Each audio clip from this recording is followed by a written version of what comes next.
Hello, ladies and gentlemen. Welcome to Riverside County Law Library's Law Day celebration. Law Day is a national day we have set aside to celebrate the rule of law.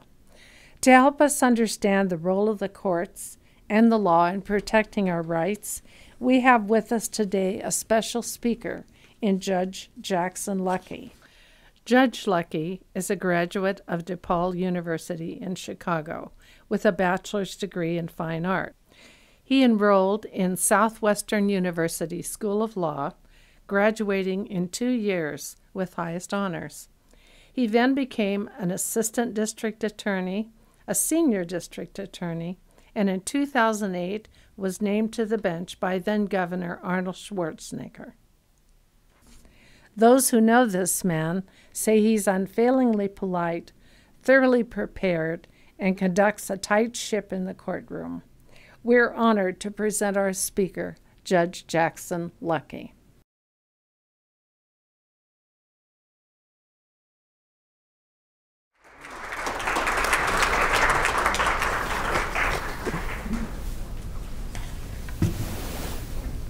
Ms. Searle must have spies, because I didn't give her all that information. I don't know where she got it. I'm not refuting any of it. I'm just saying that I'm surprised. I guess I shouldn't be surprised that someone at the law library has such research skills. But and I don't know that I can ever live up to that kind of build-up. So I will do the best that I can. But thank you so much for having me.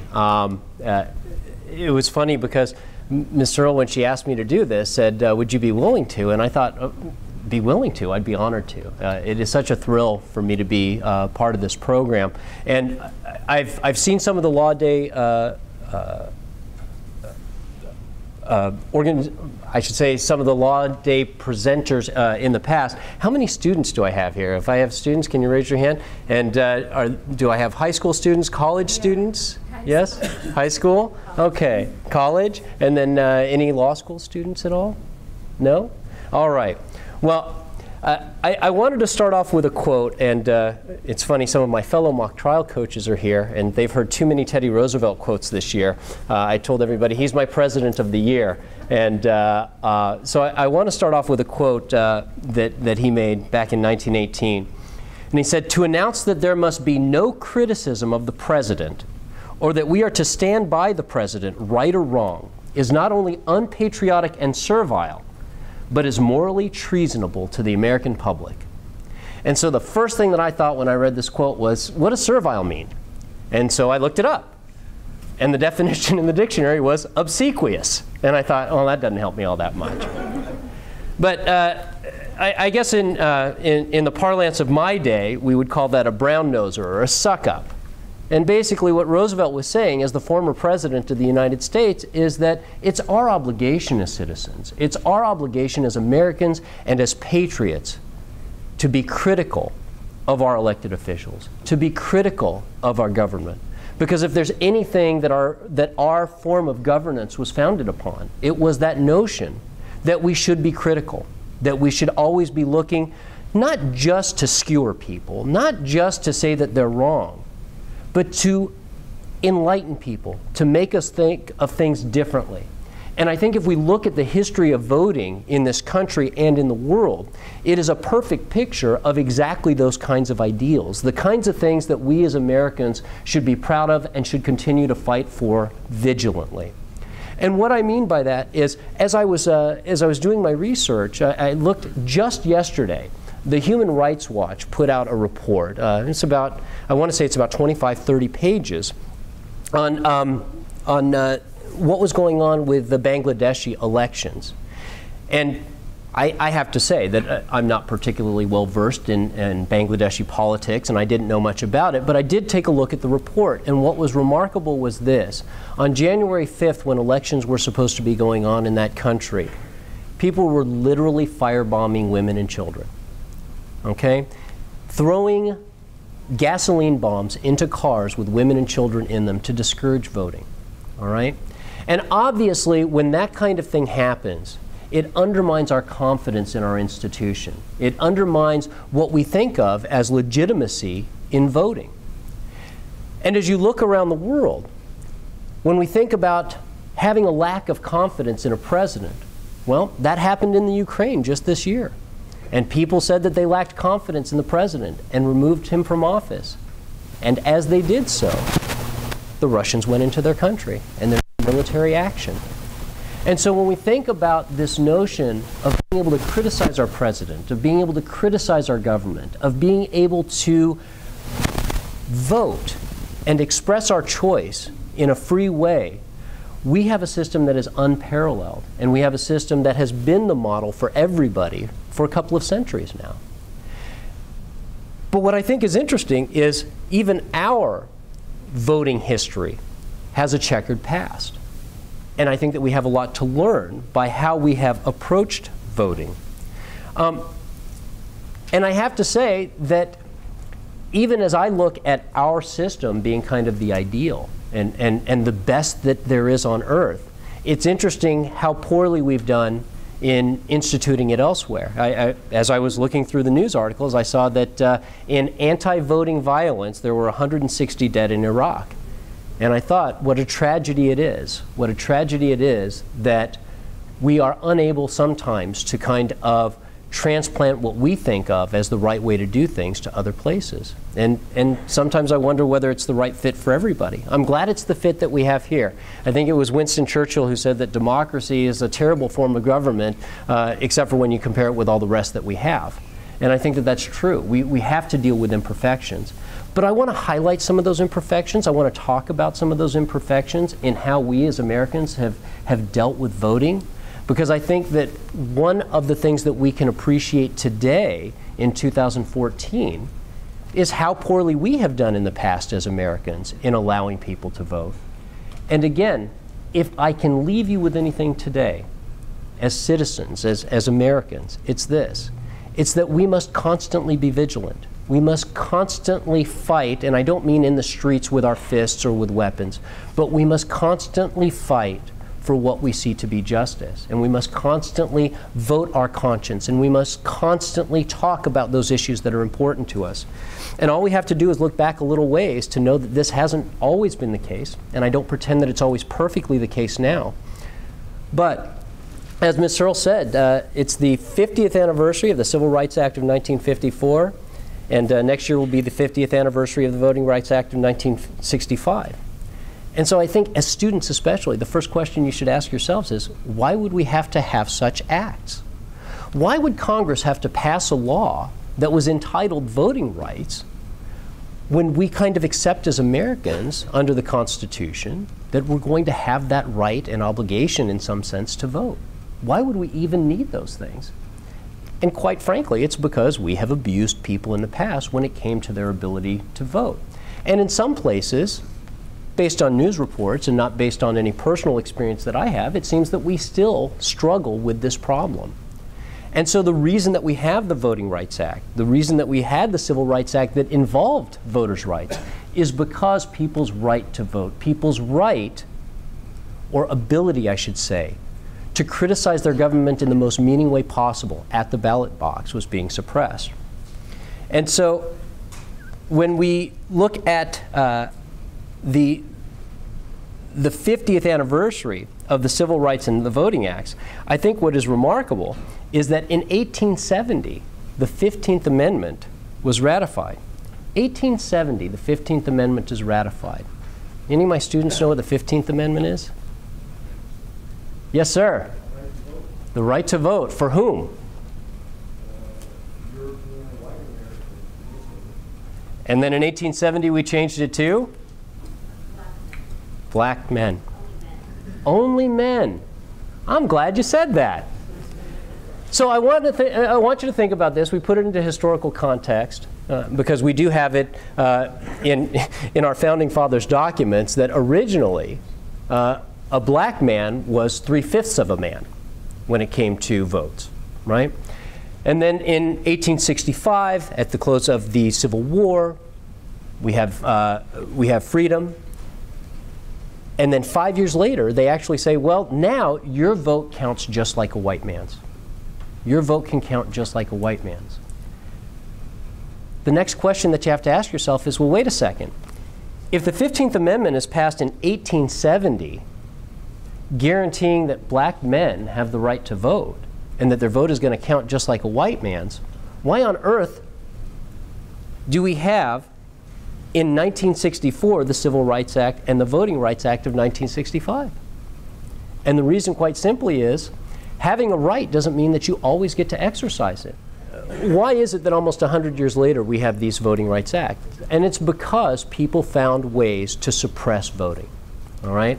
And there are all different kinds of ways to suppress voting. They gave tests, they made taxes, they made people sign all different kinds of documents. And what they did was they put enough hurdles in front of people so that, yeah, you have the right to vote, but actually being able to do that, actually being able to exercise your right to vote became impossible. And that went on, if you think about it, for 95 years before Congress decided to pass an act saying, no, you know what? There's going to be some oversight over how this works. We're going to put measures in place that will not allow individual states to suppress the right to vote. The other remarkable thing about that is, and I want to get back to what Alexander Fong said, is 1870 we said that black men had the right to vote. And notice we said black men. We didn't say women. In 1872, 2 years after the 15th Amendment is ratified, giving black men the right to vote, a woman named Susan B. Anthony is arrested for voting. Arrested for voting. If you don't know who Susan B. Anthony is, she's on the dollar coin. We have the Sacagawea and we have the Susan B. Anthony. So if you want to get an idea what she looks like. But in 1872, 2 years after we say that black men have the right to vote, we're going to jail women for trying to exercise that right. It's a remarkable thing. So just out of curiosity for my students, how long does it take before women are able to convince this country that they should be able to vote too? 1920, which is the 19th Amendment. So 50 years after black men get the right to vote, women of all colors then get the right to vote. Okay? So it's just a remarkable thing as we look at it now. Looking at all these young women that I have here, you know, your ability to go to the ballot box and place a vote, you know, started, what, less than 100 years ago. Is my math right? Yeah, something like that. Yeah, you can see why I went to law school and drama school. All right. And so I saw a remarkable statistic, and that was when they looked at voting for black men immediately post-Civil War in the state of Florida, the voting rate was 62%. So 62%. To understand what a remarkable number that is, our most recent presidential election, I think we had about a 50 to 55% voter turnout. Okay? 50 to 55% voter turnout for the country of eligible voters actually casting a vote for a presidential election. So when we look at a 62% rate of voter involvement, that's tremendous. It's unprecedented. And Florida, through legal action, through passing laws on being able to vote, was able to cut that number down from 62% to 11. 62% of eligible voters who were black men were voting once they had the right, and by 1888, Florida had cut that down, in 18 years, had cut that down to 11% by putting enough obstacles in the way. So when we talk about the right to vote, we need to understand that as citizens, it has to be a real right to vote. Having an amendment to the Constitution that gives us the right to vote doesn't do us any good if the government can put enough impediments in front of us to keep us from actually getting to the ballot box. And what's significant about that today is the Voting Rights Act that I told you about. Recently, portions have been declared unconstitutional by our United States Supreme Court. Okay? And their reasoning for this is they said, you know, the underpinnings, the basis of the Voting Rights Act and the Jim Crow laws that were in effect and these legal impediments that were there for minorities voting, the need is different now. And so it's outdated. And Congress needs to come up with new criteria for the Voting Rights Act. Why is that important to us? Well, because we need to be looking, right? I'm not saying that what the Supreme Court did was good or bad. I'm not expressing any opinion on it. What I am saying is this, is that because it's not there anymore, those of us who want to exercise that right and who want to make sure that others can exercise that right need to be thinking about it, need to be monitoring what is going on. And what's remarkable about Florida is, even today, and I've never spent much time in Florida, so I'm not speaking from any personal experience, but boy, you read the news reports, and they still haven't gotten it right, right? Every time there's an election that has some controversy, Florida seems to be at the heart of it. And so you would think that with the focus that they get year after year after year, that they'd put a little more effort into getting it right. Again, I have no personal knowledge whether they're getting it right or wrong, but it's just remarkable that this problem persists in that particular state. You know, I said that women of all colors got the right to vote in 1920, but actually Native Americans finally got their act in 1924, the Indian Citizenship Act, ensuring that the people who were indigenous to this country could actually vote in the elections that took place on its soil, took place in 1924.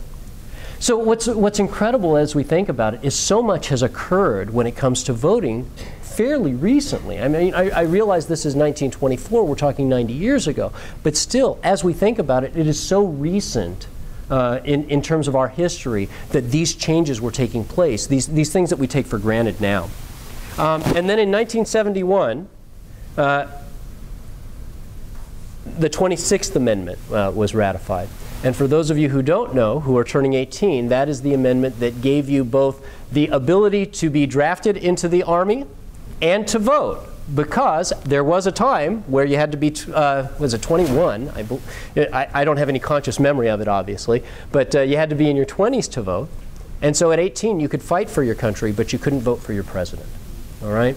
And so now at least we have the legislative and the constitutional tools that we need to ensure that people have the right to vote. But for my young people, I suggest at the next election, read the news. Take a look at how many complaints there are of people having to wait to vote, not getting the opportunity to do so. And you'll be surprised and dismayed. And so if I can leave you with something today, it is be vigilant. Think about those things. But you might be thinking, well, okay, I understand I have the right to vote, but why should I? How's it going to make a difference? You know, millions and millions and millions of people cast votes every year, and one vote is not going to make a difference in an important election. Oh yeah? I went online, I took a look to see how many significant elections in this country have been decided by just a few votes. And what's interesting is there are a lot more in other countries, and I ignored those. I only looked at some of the significant, really close margins. In 2008, in a race for the Alaska House of Representatives, the winning candidate won by one vote. One vote out of 10,000 decided who that representative was for the state of Alaska. The Massachusetts governorship in 1839, 102,066 votes cast, 102,000 votes cast. The deciding votes, 2. The governorship was won by 2 votes in that year. In 2006, fairly recently, to the United States House of Representatives in the state of Oklahoma, 2 votes out of 9,594 decided that election. 2 votes. All right? 1974 in the state of New Hampshire, and this one is just flabbergasting. 1974 in the state of New Hampshire, the Senate race between a Lewis Wyman and a Joan Durkin, 223,363 votes cast. So 223,000 votes cast. 2 votes decided who the senator of that state was. Okay? So when we say every vote counts, maybe not in every election, but maybe in the next one that you're going to vote in. Maybe in the next one you're going to vote in, the 3 people that you convinced to go to the ballot box that day may make the difference between who is governor and who is not, who is a representative and who is not, who is mayor and who is not. who's a judge and who is not. So I have a few more like that, but I want to talk about the big ones, the presidential races. Okay? Now, the presidential races are a little bit different than our regular races for my people of voting age. You know this. Some of my students may not be as familiar, but you can have the majority of the popular vote, in other words, the actual ballots in the United States, and lose the presidency. Okay? And you can lose the presidency. And in fact, that happened fairly recently with George W. Bush and Al Gore. When they ran for president against each other, when they tallied up the votes, Al Gore had more votes. He had 50 million, well, almost 51 million, and George Bush had about 50.5 million. So he had gotten more people to vote for him. But the way our electoral college works is as you win that particular electoral college, they'll cast their votes for you. And so George Bush ended up winning the presidency because he had the majority of the electoral college votes, 271 to 266. And so you might be thinking, well, then especially for president, one vote doesn't count. Because, you know, even if they win the popular vote, then the electoral college takes over. So I want to talk to you about the presidential race in 1916. Okay, the presidential race in 1916.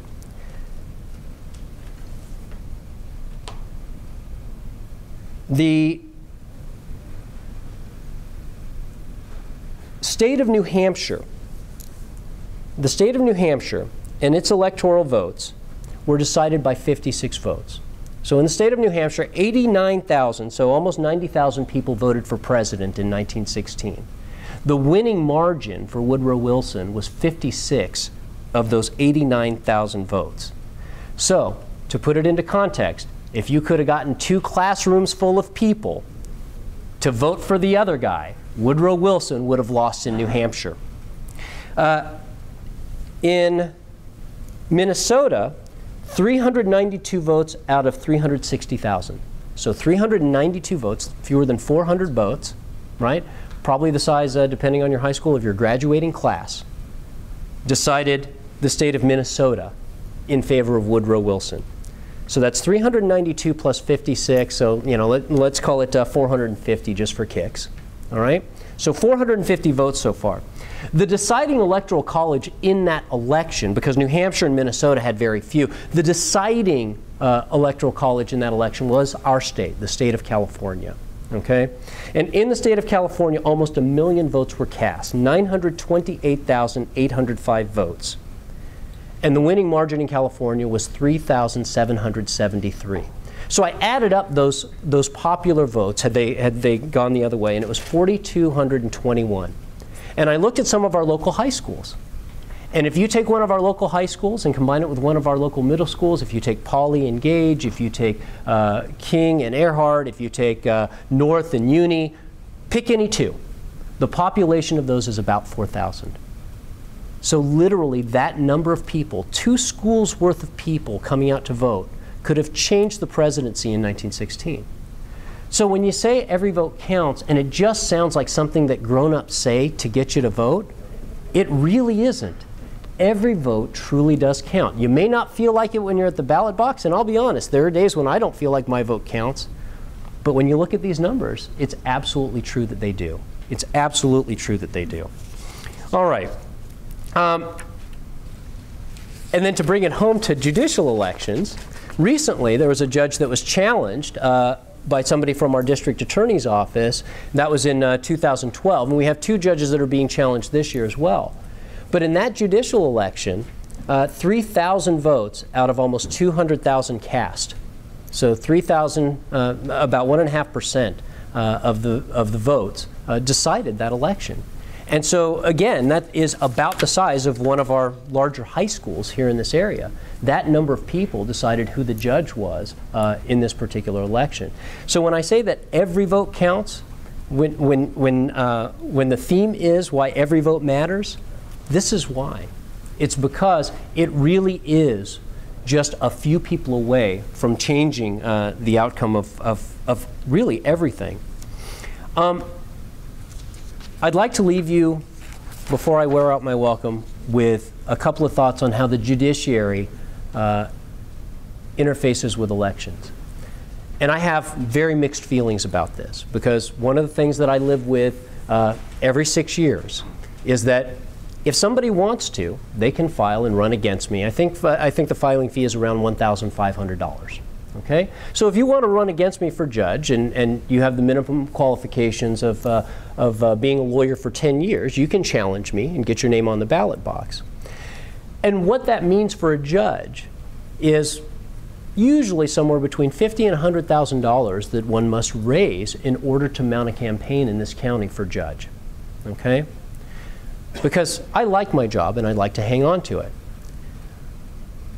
And sometimes I envy what we call Article 3 judges. And for my non-lawyers out there, Article 3 means Article 3 of the United States Constitution. And it's the part of the Constitution that creates federal judges.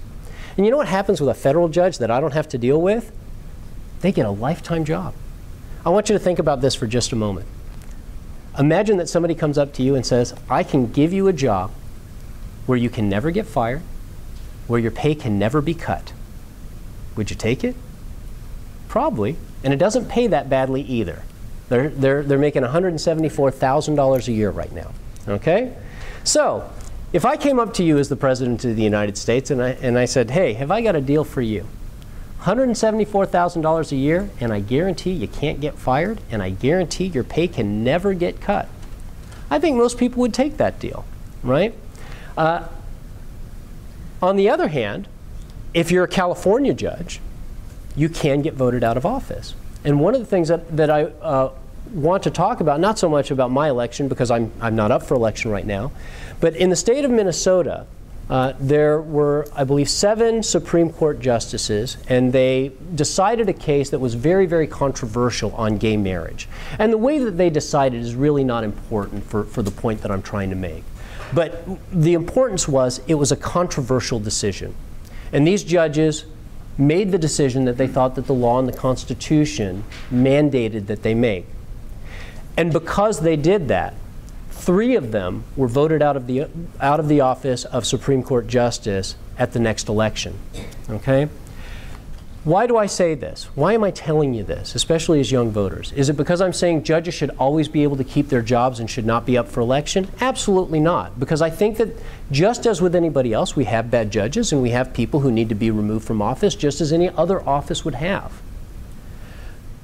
But what I want you to think about, especially when it comes to voting and judges, is this.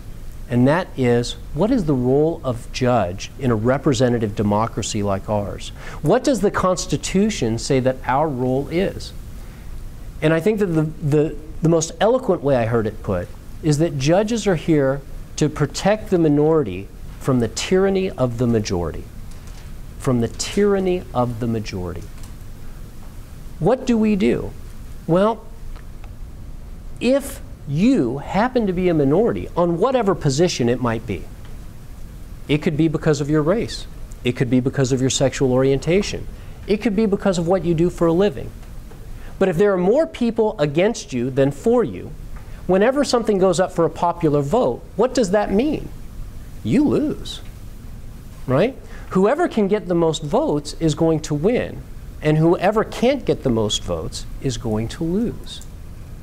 And the question is, what keeps that from happening all the time? What keeps the majority from steamrolling the minority? And it's judges. Because judges are allowed to say, you know what?